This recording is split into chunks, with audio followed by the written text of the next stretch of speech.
दिल होना चाहिदा जवान ते उमरां च की रखिया। ਇਹ ਕਦੇ ਅਸਾਂ ਵੀ ਪੰਜਾਬੀ ਚ ਇਹ ਗਾਣਾ ਸੁਣੇ ਆ।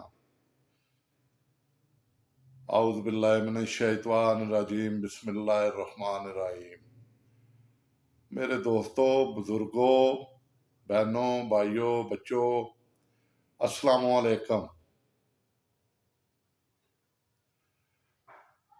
जैसा कि मैंने अपनी ज़िंदगी की मुख्तलिफ किस्तें आपसे शेयर की, तो मैंने आपसे वादा किया कि आगे भी जो होगा वो मैं आपसे शेयर करता जाऊंगा। तो हमारा छुट्टियां आई 25 दिसंबर की, तो हमारा प्रोग्राम बन गया कि हम भी कहीं बाहर चलते हैं। तो उम्र के लिहाज से तो सफ़र थोड़ा लंबा लगा, मगर कहते हैं ना कि दो चीज़ें अगर इंसान को अच्छी मिल जाए ना, तो इंसान की उम्र बढ़ जाती है। औलाद अच्छी हो और सेहत हो साथ, और अल्लाह ताला का फजलो करम भी शामिल हाल हो, ये पहले है। तो बंदा फिर कहता है चलो यार कोई बात नहीं है।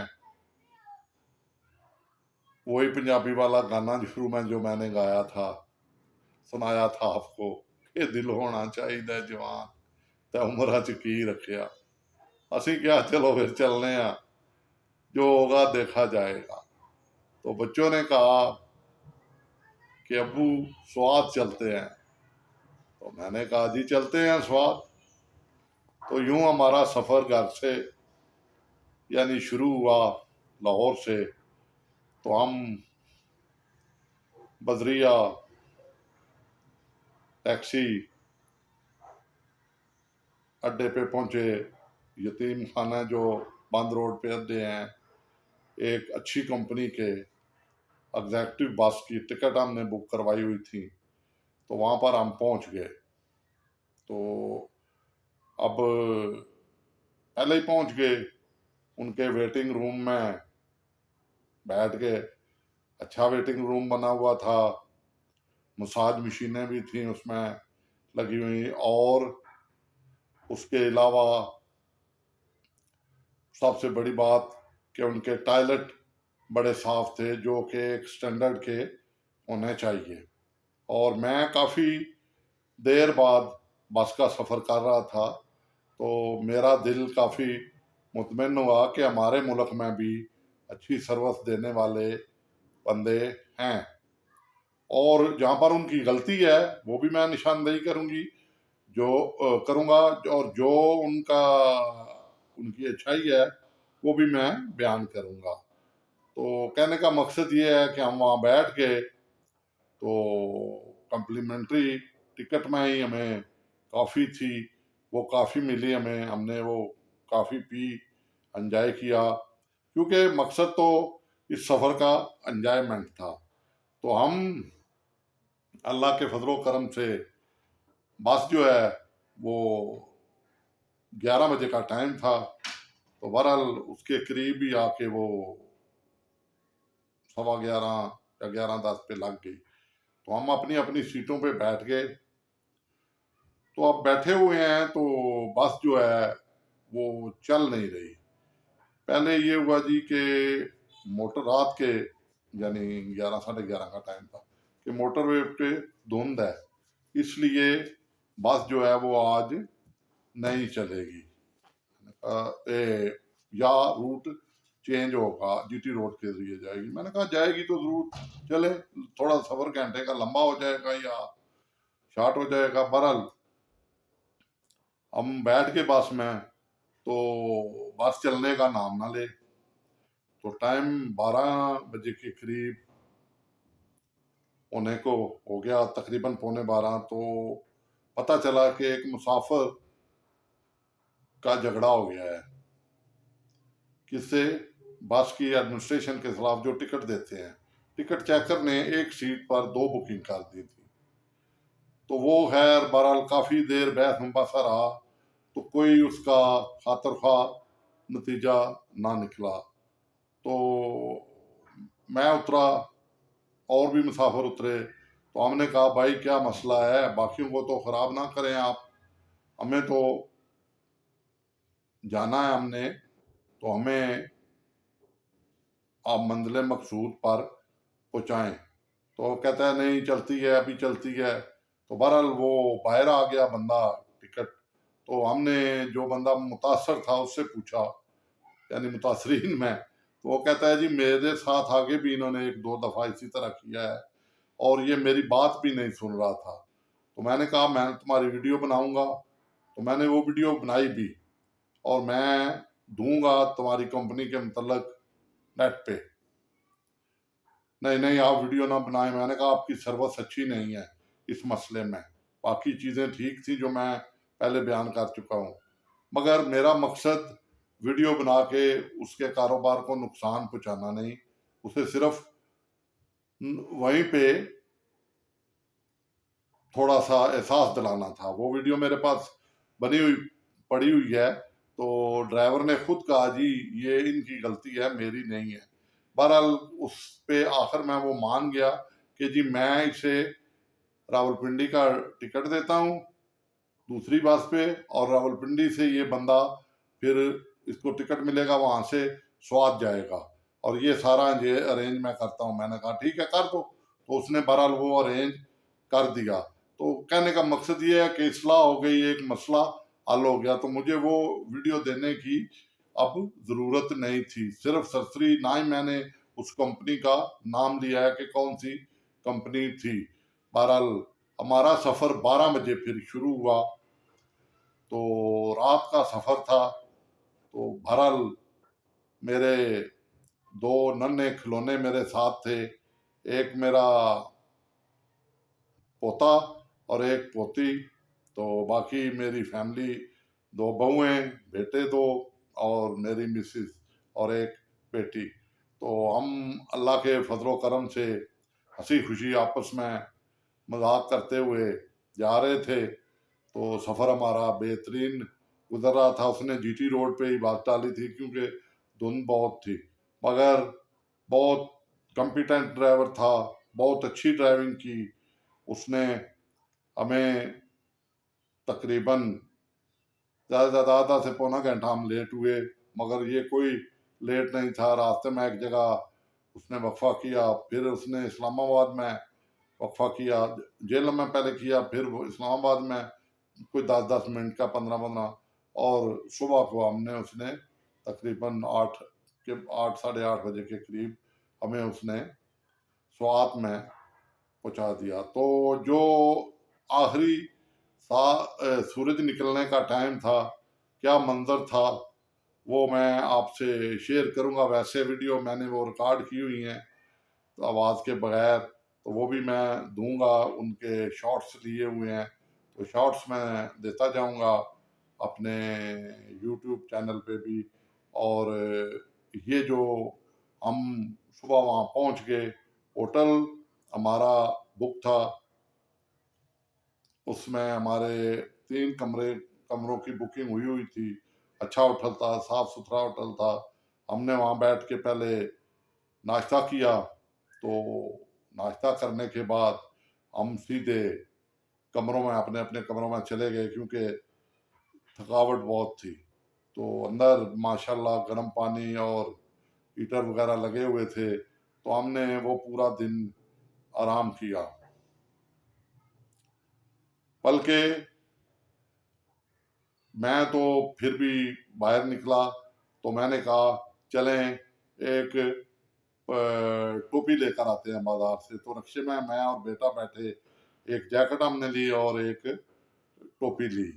तो क्योंकि तो वहाँ सर्दी बहुत थी, तो बहरहाल वो हम लेके दोबारा आ गए। तो दोबारा होटल में ही हम ने स्टे किया। तो बच्चे कहते हैं शाम को कि एक होटल है वहाँ, तो उस पे ले गए कि चलें खाना उस होटल पे खाएंगे। तो हम इतना चलते नहीं थे, तो बड़ी मुश्किल से बहरहाल बच्चों ने क्या चल पैदल कोई फैसला होगा, 40 गज होगा या 2 किलोमीटर होगा, बस इतना ही, इसके करीब ही होगा। तो हम आहिस्ता आहिस्ता चलते हुए तो होटल में पहुंच गए। तो होटल में हमें वो मुख्तलिफ किस्म की चीज़ें वो एक प्लेटर में देते हैं, यानी एक बड़ा सा थाल होता है उसमें। तो बहरहाल वो काफ़ी होती हैं, आदमी 5 6 7 बंदे 8 खा सकते हैं। तो हमने वहाँ जो अल्लाह ताला ने हमें अता की नेमत, उसका अल्लाह ताला का लाख लाख शुक्रिया अदा किया। तो हम वहाँ बैठ के हमने खाना खाया। उसके बाद फिर हम होटल में आ गए। तो उसके बाद चाय पी। तो हम आराम के लिए लेट गए, क्योंकि अगले दिन हमारा प्रोग्राम था मालम जब्बा जाने का। कालाम की सड़क थोड़ी सी खराब थी, तो क्योंकि मेरे साथ फैमिली थी इसलिए। तो हम मालम जब्बा की तरफ, ड्राइवर ने कहा जी सुबह तैयार हो जाएं। तो सुबह सुबह हमने नाश्ता किया। तो गाड़ी हमारे साथ जो थी वो लैंड क्रूजर थी, प्राडो टाइप वही। तो उस पे हम बैठ गए। तो ड्राइवर हमें लेके, तो क्या अल्लाह ताला के हसीन नज़ारे थे कि मेरा पाकिस्तान इतना अच्छा है और हम इसकी कदर नहीं करते। तो बहरहाल वो मालम जब्बा की मंजिल की तरफ रवाना। और जनाब उसमें बेहतरीन रोड है बनी हुई, अगर आप जाएं तो रोड का कोई मसला नहीं है। तो वो सड़क से ड्राइव करता हुआ और रास्ते में हमें मुख्तलिफ जगहों बताता हुआ, दिखाता हुआ।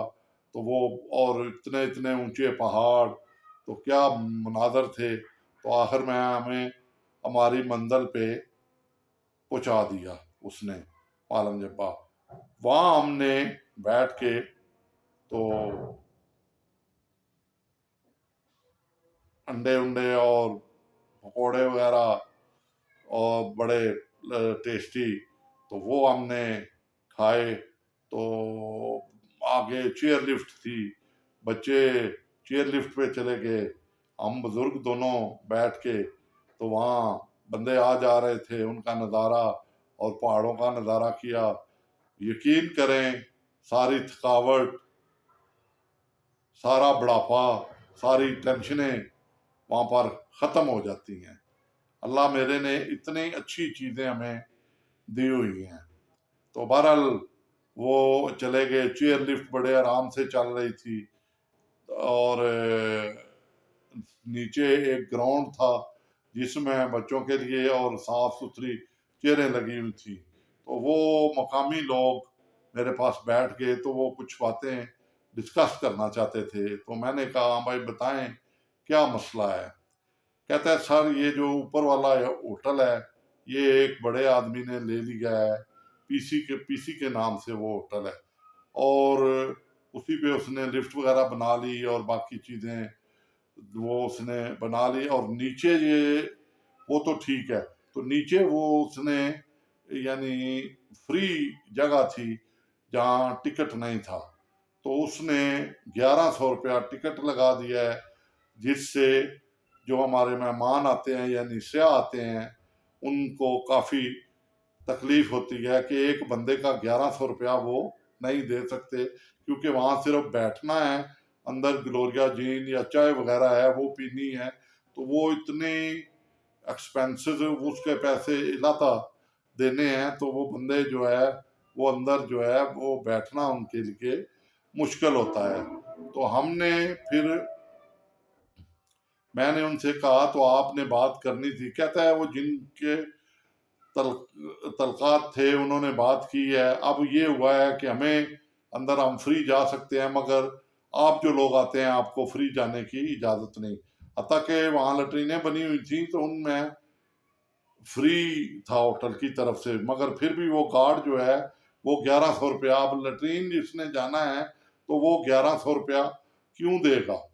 तो ये थोड़ा सा वहाँ था। खैर हम बाहर बैठे रहे। तो जो हमारे जाते थे अपनी गाड़ियों पे, तो उनसे वो गाड़ियों का टोकन भी ले रहे थे, जबकि मकामी अफराद से नहीं ले रहे थे। तो वो मकामी अफराद से मैंने भी एग्री किया, क्योंकि अगर वो 1100 ले रहा था तो वो एक बंदे की जेब में जा रहा था। अगर वही जो ऊपर छोटे छोटे खोखे बने हुए थे वो नीचे भी बने हुए होते तो मकामी लोगों को रोजगार मिलता। वो उन्होंने चेयरें लगाई हुई होती, चलो वो 10 रुपए अगर ले लेते किसी को चेयर का, तो वो मकामी लोगों को, वो जिनकी कमाई सिर्फ सीजन होती है, उनको रोजगार मिलता। तो ये केपी के की हुकूमत को गौर करना चाहिए कि पैसे का इर्तिकाज एक जगह इकट्ठा नहीं होना चाहिए। यही हमारे मुल्क का अलमिया है। रिजक सबको मिलना चाहिए, गरीब तक उसके सम्राट पहुंचने चाहिए। अच्छा, अब यहाँ वहां पर जो मैंने अच्छी चीज नोट की, हमारे बच्चे यंग वो गए हुए थे फिरने, क्योंकि यंग ज्यादा जाते हैं, एजेड भी जाते हैं, बूढ़े भी गए हुए थे, गाड़ियां जिनकी अपनी थी या जिनके सोर्सेज थे। मगर एक चीज मैंने वहां नोट की कि चिप्स वगैरह खा के और रैपर चॉकलेट वगैरह के ये नीचे फेंक देते थे। और वहां जितने ऊपर जहां हम बैठे हुए थे, हम पार्क में नहीं गए, 1100 हमने नहीं दिए दोनों ने, बच्चे बहरहाल गए थे। तो हम नीचे बैठे हुए, तो मैं देख रहा था, बल्कि अपनी मिसिज को भी बता रहा, तो वो जितना रैपर थे तो वो खुद ही उठा लेते थे, उठा के उन्होंने डस्टबिन रखे हुए, और वो जगह साफ थी। और मुझे बड़ी खुशी हुई। उसके मुकाबले में मैंने अपने लाहौर का मुआवजा किया कि कितने मेरे लाहौर के, जो मेरा दिल है और पढ़े लिखे हैं, और कितना यानी इनको शऊर अभी तक, हालांकि वो यहाँ डिफेंस कह लें या गुलबर्ग कह लें, सफाई है, बाकी पोश आबादियों में भी रैपर पड़े होते हैं, गंद पड़े होते हैं, कोई डब्बे नहीं लगे हुए, कोई कुछ नहीं लगा हुआ। अतः कि आप बैरिकेड टाउन भी चले जाएं तो वहां भी आपको नजर आ जाएंगे गंदगी कहीं ना कहीं। तो मगर वहां पर मैंने उनका, वो लोग पड़े हुए भी नहीं थे, मगर उसके बावजूद उनमें शऊर जागा। और कहते हैं जी ये शऊर किसी ने दिया उनको। अब मैं नाम नहीं लूंगा, फिर कहेंगे लोग कि वो नहीं जी, वो आप सियासी बहस में उलझ गए, तो मैं उन चीजों में नहीं पढ़ना चाहता। तो बहरहाल एक ये मैंने उन्हें देखा, दूसरा मैं उनके बाजार में भी गया, स्वाद के बाजार में भी, और वो बड़ा कंजस्टस एरिया है, और दोनों तरफ से दो गाड़ियां सिर्फ चल सकती हैं। वहां मोटरसाइकिल भी थे, रिक्शे भी थे, कारें भी थी, और बड़ी गाड़ियां भी थी। तो वो जो है वो एक दूसरे को रास्ता देते थे, यानी लाइन में अपनी लाइन को नहीं तोड़ते थे। फिर मुझे लाहौर अपना याद आ गया कि वाह मेरे लाहौर, अगर पुलिस का सिपाही खड़ा ना हो तो रिक्शा आगे खड़ा हो जाएगा, मोटरसाइकिल आ जाएगा, कार वाला बीच में फंसा या ट्रक वाला भी फंसा देगा, और वहां 3-3 घंटे 2-2 घंटे ट्रैफिक रुकी रहेगी, जब तक ट्रैफिक का वार्डन नहीं आएगा नहीं चलेंगे। और फिर कहते हैं जी हमारे चालान ज्यादा होते हैं। वहां कोई चालान का तस्वर नहीं मैंने देखा, चेकिंग हो रही थी, करते थे वो, जिसपे उनको शक गुजरता था स्मूथली लाइन में ट्रैफिक चल रही है। और जो किसी गली में से या छोटी सड़क से मेन पे आना चाहता है उसको बाकायदा रास्ता देते थे। मैंने बड़ी एक प्यारी, और मैं अप्रिशिएट करता हूँ इस बात को, कि मैं पैदल चल रहा था, तो मैं एक रास्ते से गुजर रहा था, आधा तक उधर से गाड़ी आ रही थी, तो उसने गाड़ी की स्पीड दूर से ही आहिस्ता कर ली, और उसने मेरे करीब आने से पहले ही गाड़ी रोक ली। मैंने वो पूरी सड़क क्रॉस की, तो मैं दुआएं देता हुआ आगे बढ़ गया। तो मैंने सोचा कि काश मेरे शहर में भी इसी तरह का माहौल हो जाए, क्योंकि पूरा पाकिस्तान मेरा है। खुशी में मुझे बड़ी हुई उनका ये बिहेवियर ये देख के। और फिर एक और चीज जो मैंने देखी कि वो हमें मेहमान समझते हैं। अब भी मरी में हम जाएं तो हमें धक्के देते हैं, हमसे बदतमीजी की जाती है, हमारी इज्जत उस वक्त तक की जाती है जब तक जेब में पैसे ना चले जाएं। मगर वहां पर वो हमारे साथ जो ड्राइवर रहा है, गाड़ी रही है, उसको हमने आखिरी दिन तकरीबन क्लियर किया था, तो उसने हमें रिस्पेक्ट दी है। ठीक है, किराया उसने लिया है, वो तो सब लेते हैं। और यही पिछली दफा 2 साल पहले मैं मरी गया था, तो वो चीजें ही छिपाता रहता था कि वो ना दिखाऊं, वो ना दिखाऊं। बस मैंने पैसे ले लिए हैं तो इनको कहूँ यही चीज देखने वाली है, यही नहीं। क्योंकि नया आदमी तो जो जाता है तो उसे तो चीजों का इल्म नहीं होता कि कौन सी चीज किस जगह पर मौजूद है जो कि वो देखे। तो बहरहाल ये हमारा जाने का सफर था। तो हम मालम जब्बा में भी काफी हमने एंजॉय किया, और फिर हमने वापसी का सफर जो है वो शुरू किया। तो अल्लाह ताला के फजल करम से बखैरियत हम अपने होटल में वापस आ गए। तो फिर बच्चों ने होटल में भी खाना मंगवाया, तो होटल में ही हमने खाना सब ने इकट्ठे खाया, और उसके बाद आराम के लिए लेट के बाकी जो वाक़यात हैं अगले दिन के, वो मैं इंशाल्लाह अगली किस्त में आपको बताऊंगा कि अगले दिन हमने क्या किया और कहाँ कहाँ का विज़िट किया। तो वीडियो अगर पसंद आई हो तो ये वीडियो लाइक और मेरे चैनल को सब्सक्राइब करना, बेल आइकन पे क्लिक कर देना। मैं इस तरह की मालूमाती वीडियो जिससे आपको सफ़र में आसानी हो देता रहूँगा। तो अब मैं इजाज़त चाहता हूँ। अल्लाह हाफिज़। अल्लाह ताला आपको हज़ारों खुशियाँ दे, किसी का मोहताज ना करे, सेहत व तंदुरुस्ती दे। आमीन सुम्मा आमीन। अल्लाह हाफिज़।